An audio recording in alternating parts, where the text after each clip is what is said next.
Hey, what's up, everybody? Welcome back to another episode of Fourth and Neat. Fred Minnick here, joined by the great Pro Football Hall of Famer, Jared Allen. What's going on, brother?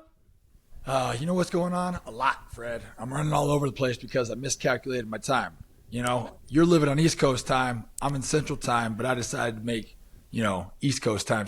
Listen, I'm going to do a better everything job. Was an hour behind for me. Everything was an hour behind me today. I'm going to do a better job of communicating in Central time. You. I actually went back and looked at the text message. You put 4 p.m. Eastern yesterday. I said, yep, 4 p.m. works, so I put it in my calendar as 4 p.m. And I planned calls and kids pick up accordingly. And you know what? Thank you. I have a gracious partner, which allows me to operate with my sloppy time frames. And we're going to get at this today. I'm excited for today, though. I know you're so pumped about. I'm so excited about this interview with a lawyer. Like we're stepping up our notches here a little bit. We're actually, you know what? We're actually taking this thing a little serious sometimes. Mm-hmm. Yeah, this is a real interview here because we have Dan Greenberg joining us, and Dan was the lead lawyer in the Hobby Distillers Association versus the Alcohol, Tobacco, Tax, and Trade Bureau, the lawsuit that decriminalized home distillery and overturned the nation's oldest unconstitutional law. And I'm telling you, this has been a topic in my world as a whiskey writer forever. Dan, so great to have you on the show, man. It's a pleasure to be here. Yes, Dan, I'm excited to gain some knowledge in this space. I'm relatively new in this space, so when Fred sent me a text that you were willing to come on, I'm excited because obviously, reading about the case and all that, I think there's so many implications to it. Absolutely. But my first question, and this is a very serious question. It sounds good, but serious. Lawyer, right? So when you talk about how does a lawyer get referred to as an esquire? Just getting right to it. Well, where does esquire versus lawyer come in? I've always been confused because all my lawyers are such and such esquire, like ESQ, right? I'm going to give you the non-technical answer to that, which is that a lot of terms in the law date back to a very old, very historical system from other countries, and in particular, esquire, I believe, refers to a kind of title of nobility from Europe. And if you read much law, you're going to come across a lot of historical terms from overseas, particularly from England and from France, and esquire is one of those terms. Perfect. I love it. There you go. Now I just learned something. I'm excited. Now to the case at hand. I know. So Dan, people have been getting arrested for distilling at home for forever. Usually they would get kind of called into being alleged moonshiners and trying to sell it to the public and what have you. But I know many of people who have gotten arrested for just making home brandy. I mean, that stuff's been happening for a long time. How did this lawsuit come about, and why did you decide to take it on? Well, you're not the only person who's heard about people having difficulties with the law. I actually have a relative from some years back. He was, when we had kind of a family meeting. My cousin Pinky met my grandfather for the first time. My cousin Pinky was involved in a kind of limited way in kind of illicit distribution of spirits. And my grandfather asked him what his line of work was, and Pinky replied, "I'm in transportation." which was correct. And my interest in this really comes from thinking about the nature of the federal government, the nature of limited government, and that's kind of part of my job is to keep an eye on the government and to look for the ways that government is overstepping its bounds, it's overstepping its authority. And as we discovered with this lawsuit, with this decision, the prohibition on home distilling spirits in your home or your backyard, that prohibition really does overstep the Constitution's authority. About 150 years ago, Congress passed a tax law, and part of the tax law that raised taxes on the manufacture of spirits, it had a special provision in it. It said, in addition to this tax provision, we're going to absolutely prohibit distillery at home, any place that's a couple of hundred feet from your home. There's also a prohibition against distillery on boats, I believe. And, it's one thing for Congress to raise taxes. Congress is allowed to raise revenue. But it's much more difficult to understand, and it's much more difficult for the government to argue that Congress is allowed to prohibit certain conduct. And so we realized that, and that's why we approached the Hobby Distillers Association. We talked to them, and we talked to several people who were members of the association, who are clients of the Hobby Distillers Association, because in order to get a court to do what you want to do, you can't just go to the court by yourself and complain. You have to have a client who's personally affected. And that's why we represented the Hobby Distillers Association as well as individual clients. That's why we went to court in federal court in Texas, and that's why we that's why we were privileged to win at the district court, and I'm happy to report, as you know, that we also won on appeal. So that appeal was our verdict on appeal was announced just a few days ago, and that's why we're here now. Now, I want to make sure that I'm answering the question you asked, and I know that's a long story, but feel free to follow up. I hope that was great. Question. I was going to ask Dan, when in the United States did wine, beer, and spirits get separated out, right? Because I feel like spirits always has the harder laws, where wine and beer, it gets a little more flexible. Wine and beer, you're able to, what is that? I think it's 100 gallons per adult in the United States. You can make beer at your house, so 200 gallons a year per, a two-adult household. So when did that get separated out? Because Prohibition was kind of like no alcohol. And then wine and beer kind of jumps back in, but spirits seems like it's always been fighting the uphill battle. So I want to answer your question as precisely as I can, but a really precise answer to that question is a little difficult, because what we discovered when we went back and looked was that this special prohibition against the manufacture of against the distillery at home and in your backyard, it recurred over and over again, every year, every couple of years in statute. And so we found a pretty early instance of it back in the 1870s, but I'm not certain that we found the absolute earliest instance of that. So it's sometime, this particular prohibition took place sometime, and I probably shouldn't use the word prohibition because it's misleading, because we associate other things, right, with prohibition. But this particular prohibition against home distillery certainly occurred sometime in the 1870s. Conceivably, it could have occurred a little bit earlier than that, but we think it began a little bit after the Civil War, the American Civil War. And the difficulty is that the records are a little bit difficult to track down with precision that long ago. So I don't know that I can really answer your question, how far back this goes, but we think it's sometime in the 1870s.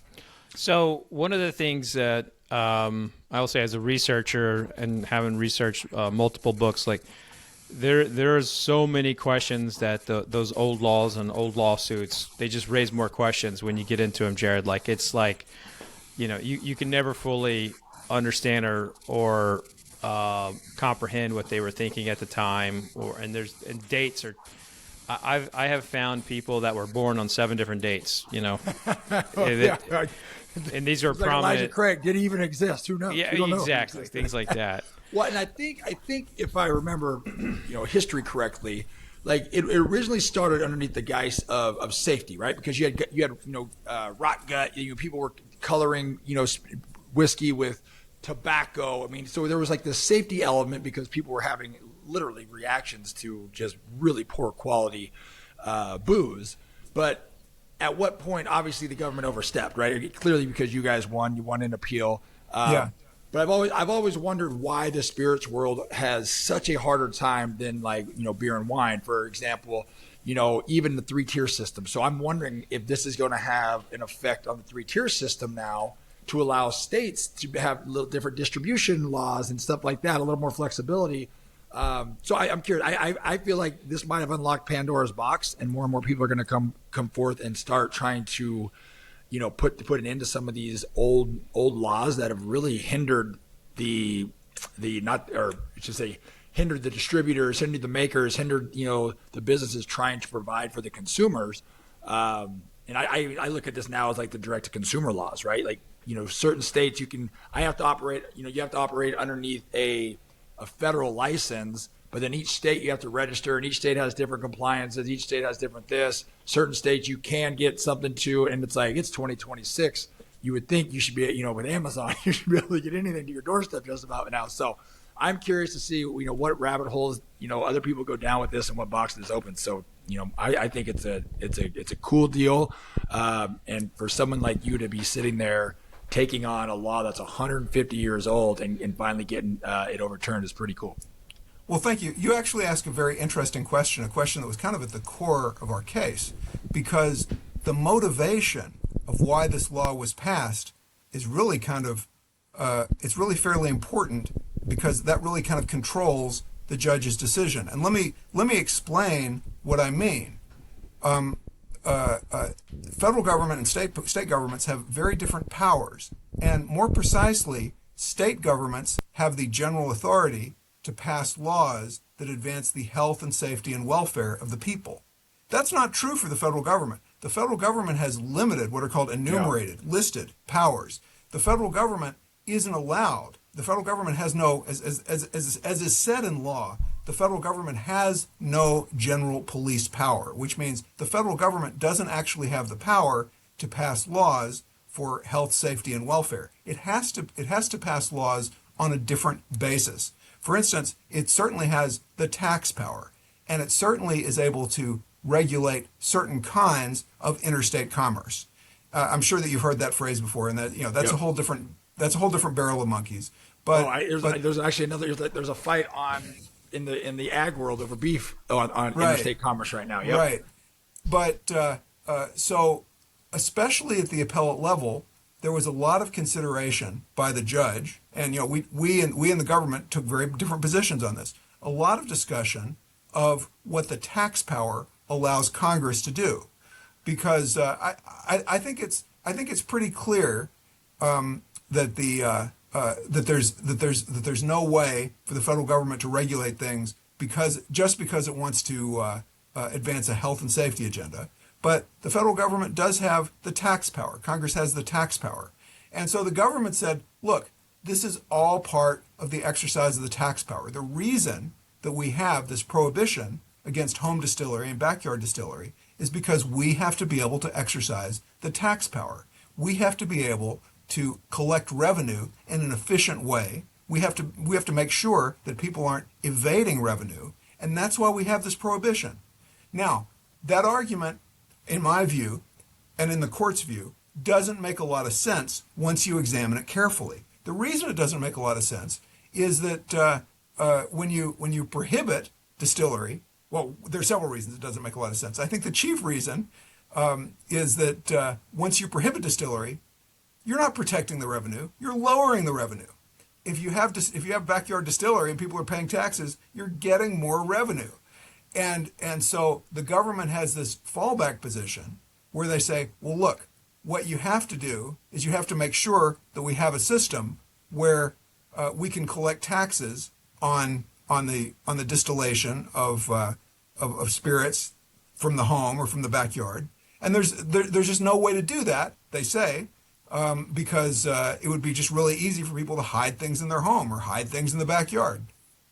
I don't think that argument makes a lot of sense either. I don't think either the district court or the appellate court thought that argument made a lot of sense either, because once you look at the law, there are all sorts of other things you have to do in order to have home distillery. And I don't know that I want to waste your time listing all the other things that you have to do, but there's a whole set of things that you have to comply with if you're even now if you want to do legal home distillery. I mean, it's not unregulated, right?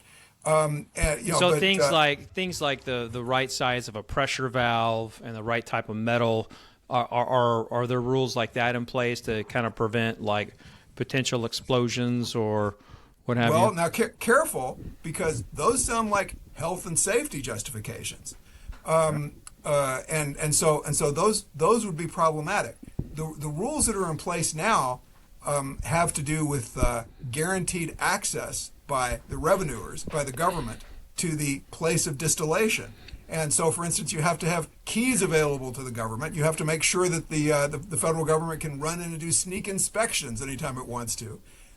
That's still good law, and we didn't try to overturn any of that. What we did was we succeeded in putting home distillers on the same footing as people who are in the business of doing it, and that certainly means that you got to buy a permit from the federal government before you start doing it, and B, you got to comply with state law. And I think that, as this law develops, as this ruling, you might say, develops, states are going to respond to in ways that they haven't before, because the status quo was, this is illegal, it's not going to happen, so we don't really need to regulate it. As it becomes legal, and we can talk a little bit more about the process of it sort of becoming legal, but as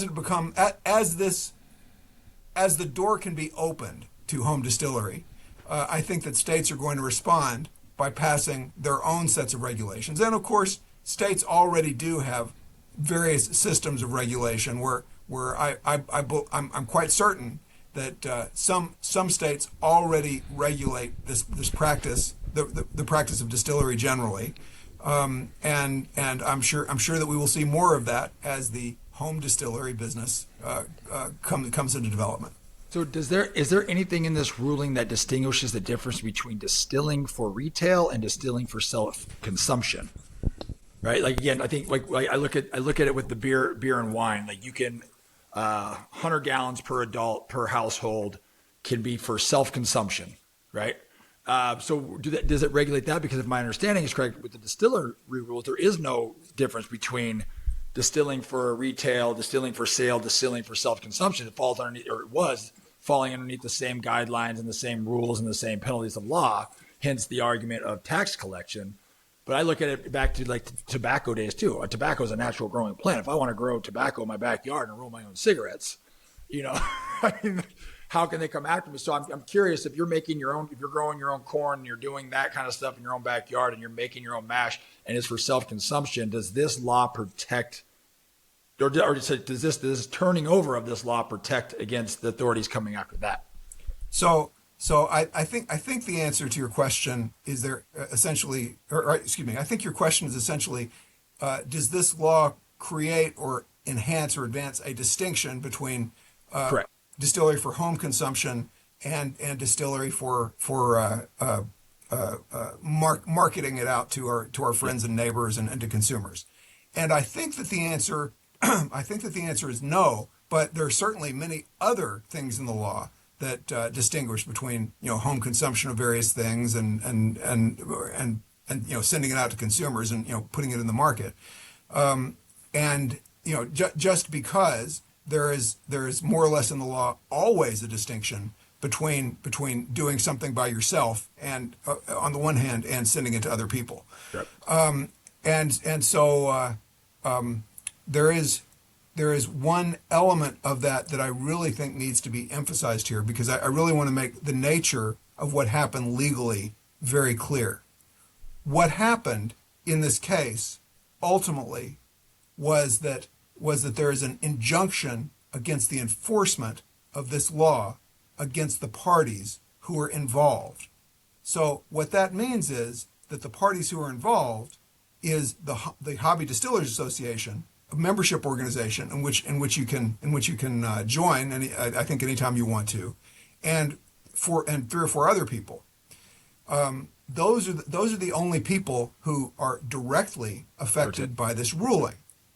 And what that means is, if you're interested in getting into home distillery, then probably the most direct route to do that legally is to join this organization. And I'm not a salesman for this organization in any way, but I mean, I do want to advise you that if you're interested in doing this, you have to comply with all state and federal law. And I don't see how you comply currently with state and federal law unless you do 2 things. One is to make sure you're a member of this organization, and the other is to buy a permit from the federal government. And what really held up people from participating in home distillery previously was, and this actually happened to me, which is to say I represented some clients who were doing this. What happened in my case, or what happened in our case, was that I called up the permitting organization in Washington, D.C., right? I called up the federal permitting organization. I don't really remember where it's located. I called up the federal permitting organization and said, look, I represent clients A, B, and C, and we want to buy permits for home distillery. And they replied, well, obviously, we're not going to sell you permits for home distillery for beverage spirits because that is illegal. And that was the genesis for this suit, right? I mean, I felt that we ought to do that before we filed suit, and I was correct, because we actually, and I don't want to get into the technicalities of it, but there's an argument that we would not have been successful unless we exhausted all remedies to pursue this in a legal way before we actually filed suit. So what that means is you really got to join that organization. You really got to buy the permit. You really got to make sure you're complying with all state and federal laws if you want to start up this course of conduct of home distillery. Let me ask you this question. Do you see potentially in the future, based on this ruling, that there might be a different permit formed by the federal government and state governments that will be specifically for home hobby distillers versus having to file underneath the whole federal wholesale license? Yeah, I mean, I don't know. I mean, I suspect that either now or very soon, that buying the license from the federal government is not going to be very complex. As a technical matter, once the decision goes into effect, the federal government probably is going to sell people that permit in a way that it did not before. Yeah. Now, I don't want to get overly technical, but it's probably important to remember that the federal, if the federal government feels really strongly about this, they could resist that in some sense. First, it's possible they could say, this ruling is in the Fifth Circuit Court of Appeals. The Fifth Circuit doesn't cover all 50 states. The Fifth Circuit covers Texas. The Fifth Circuit covers Louisiana. So maybe we'll say technically that this injunction really only covers people who are in the really only covers people who are in those in those states. It's possible that they could take the position. I doubt that they'll do that, but it's possible. It's possible they say, well, we really think that this is not fully resolved until this goes to the Supreme Court, or to put it a different way, until we know whether this is going to go to the Supreme Court or not, and the government has 90 days to appeal it. It's possible they could take that position, but like the key question is, and I don't know the answer to that question. You could find out the answer to this question as easily as I could. In about a week or so, someone is going to call up. I suspect someone is going to call up the federal permitting agency and say, hey, I want to ask you, can you sell me this permit now? And I can't predict with 100% certainty what they will say. My guess is no, it's illegal. What's that? My guess is they're still going to say no, it's illegal because they could. I'm not sure. They could take the position that this is really not settled unless and until the Supreme Court rules on it. Yeah. There's got to be a landmark precedent case to help you with that one. Right. But I guess I'll say that if you're in Texas or if you're in Louisiana, I think you'd then sue the agency, and you could very easily win. I think everybody should call. If you're in Texas or Louisiana, pick up the phone and call and see what they say. Yeah, but Jared's like, sue them, get them. Join the Hobby Distilling Association first. Cover your bases. Yeah. But if you live outside of those states and you call up the permitting agency, I don't know what position they'll take, but I think that they have a stronger argument out when they're selling permits to people outside those states that they don't have to comply with this just yet. Well, So Dan, I think you're positioning yourself to be the head attorney for a much larger nationwide case right now. Go Well, ahead, Brent. he's got the next step is the Supreme Court, Jared. And I was going to say, having dealt with the TTB before, I know that's a very understaffed, a very that organization, that government entity is they get the breadcrumbs of the United States government, even though they bring in so much tax revenue. I can't imagine they have a big legal budget. So I don't know, and I don't know how that works in the federal government. If the DOJ is if TTB just has to work with them within their budget, or is this something that the TTB lawyers defended, or was this something like the DOJ civil attorneys defended? If you're asking me what happened in our case. Yes, sir. Yes, sir. Yes, this was, we were up against the Department of Justice. Okay. So you were not up against TTB's oh, goodness, counsel. No. Yeah. No. Okay. So let me. So then, yes, Jared, it's going to go to the Supreme Court. Oh yeah, that's what I'm Let's go to the Supreme Court. I look at things like this, and again, Mr. Greenberg, correct me if I'm completely wackadoo on this statement here, but I feel like the 3-tier system is a direct violation of double taxation, right? Because I have to sell to a distributor, right? Then and that transaction gets taxed. Then they sell to their retailer, which that transaction gets taxed. The retailer then sells it to the consumer, which that transaction gets taxed. So you got one bottle of spirits getting taxed multiple times. To me, I feel like that is it's unnecessary. There's just too many middlemen, and I really don't understand the point of it, because it doesn't make anything easier, safer. I guess it just collects more money, where I'd be like, just tax me whatever the end tax is, I'll pay it. Just make it a little more simple to get to the retailer. So do you think the 3-tier system could ever come into play based around, your guys' decision by the lower courts in the Fifth Circuit? Do you think that's something that ever comes into play throughout this whole discussion?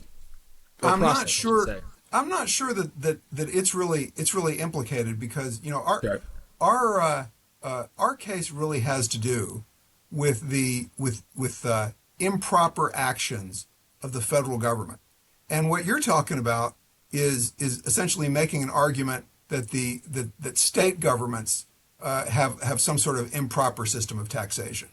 Well, the sad truth is that when it comes to taxation and when it comes to public safety, state governments have a lot more leeway to set up horrible, expensive systems that are bad for consumers. State governments have the power to make life very difficult for consumers and make life very difficult for people in a way that the federal government doesn't. Because, again, the federal government, if you want to know what powers Congress has, if you want to know what powers the federal government has, there's a very short book that is supposed to list them all, right? The Constitution that I have it here on my desk.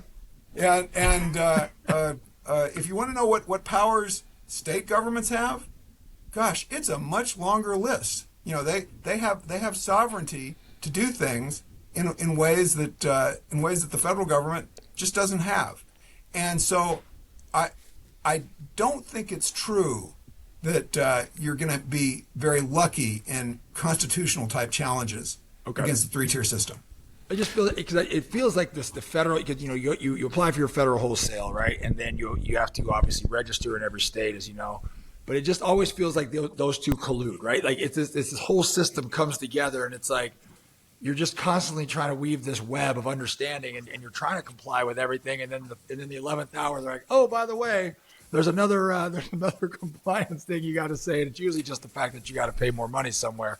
So I was just curious if that'll ever come into fruition, because I do think it's an antiquated system. It's a problem because you can go to court and you can say this is outside the powers of government, and they'll give you a hearing. But what you're suggesting is you can go to court and say, this is stupid and awful. It really insults my intelligence. There is unfortunately no cause of action for stupid and awful government actions. Got it. You got in today's age, you can sue anybody for anything and see what sticks. So it's a theory. You got to love Jared's enthusiasm, though. But Dan, one of the things that I know to be true is that the distillation community, the industry, as it be, is not a fan of this. I was curious, did you, in your research or in your effort to bring this to trial, did you get any pushback or see any kind of effort from the distilled spirits industry against you? No, but I mean, let me say a few things about that because it's possible to advance policies you like either through litigation or through legislation. And as you may know, there have been some efforts at the federal level to change this prohibition. And there was a rumor some years ago when there was some advancement in Congress. There was a rumor some years ago that the advancement of legalizing home distillery, of taking this particular provision out of the code, was blocked by a certain senator from Kentucky. And I don't know. That was not a rumor. That was fact. That's fact. Yeah. Well, did it sound like this? Yeah. So I look. Jared. The interesting thing about social progress through litigation is that it's not vulnerable to the same kind of lobbyist and special interest influences that social progress through legislation is. I mean, I was an elected official for 8 years, and I can tell you that lobbyists were very eager to seek my company and to give me advice on things and to tell me how things would work out very well for me if I do one thing, and things might be a bit more difficult for me if I did another thing. There's a great advantage to coming to court because, by and large, judicial processes are invulnerable to lobbying and special interests. And that's an important thing to keep in mind. It's just, whenever you have special interest influences on judges, it's right out in the open, because it's certainly true that if you think there's a very important Supreme Court case, you can always write a letter to the court yourself.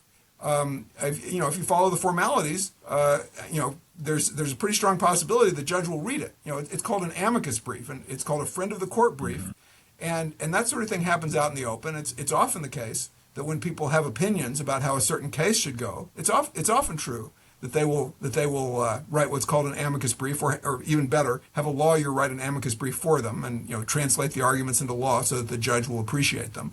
So you can have that kind of influence, but that kind of influence is out in the open. Sometimes I feel like lobbyists and special interest influences on legislation are not always out in the open. Sometimes I feel like that's a little more difficult to figure out exactly what's going on there. Whoa. A startling perspective, I'm sure. I'm convinced lobbyists have ruined this country, right? I mean, it's like everything starts for a good purpose, but then everybody preaches their platform. Well, the difficulty is, I'm very much in favor of energetic and aggressive lobbyists as long as they're lobbying for something I want. True. There you go. And so if it becomes the real problem, as in all of the rest of life, the real problem is the people who disagree with me. That's the fundamental problem of politics. If we all thought like us, we would be a perfect nation. Yes, if only everyone else were as perceptive as you and I. Exactly. Yes. I love it.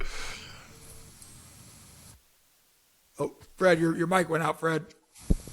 As we kind of wrap up here, Dan, do you have a different argument or style that you will go after in the Supreme Court, assuming you're going to end up there? Well, I'm happy to say that I think our case is so strong. Let me begin by saying this. I've been involved with some number of public interest cases. I've been involved in a few of them. And it's unusual for cases like this to win at the district court level and the appellate level. Often, we don't really see very strong victories until we get to the Supreme Court. And so I just think our particular case is so strong. And I think that the legal proposition that it involves is uncontroversial enough that our chances of victory, if it goes to the Supreme Court, are very good. I don't even know that this is going to go to the Supreme Court. Sometimes it happens that lawyers for the government will say, I know it's our duty to defend the United States and appeal everything all the time, but maybe this is a good enough result that we don't have to do that. There's a small chance that that'll happen, but I think there's a larger chance that this will go to the Supreme Court. I can't say for certain what's going to happen. We'll know in about 90 days when the deadline to appeal comes up.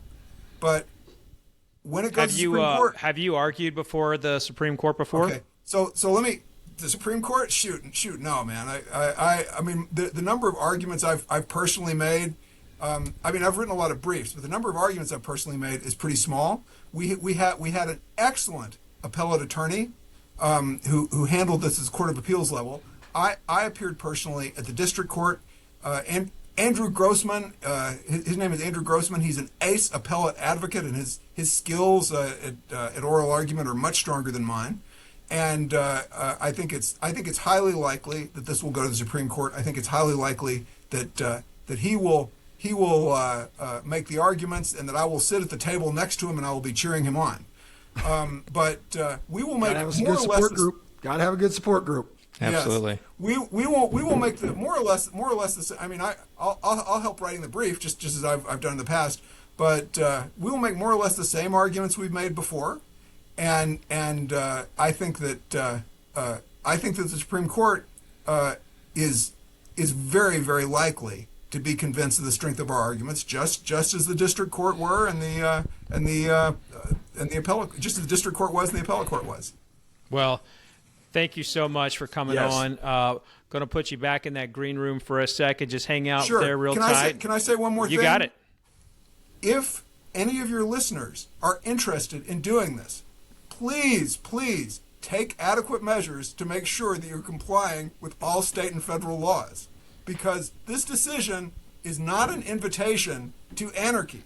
This decision is an invitation to find out what the relevant law is and what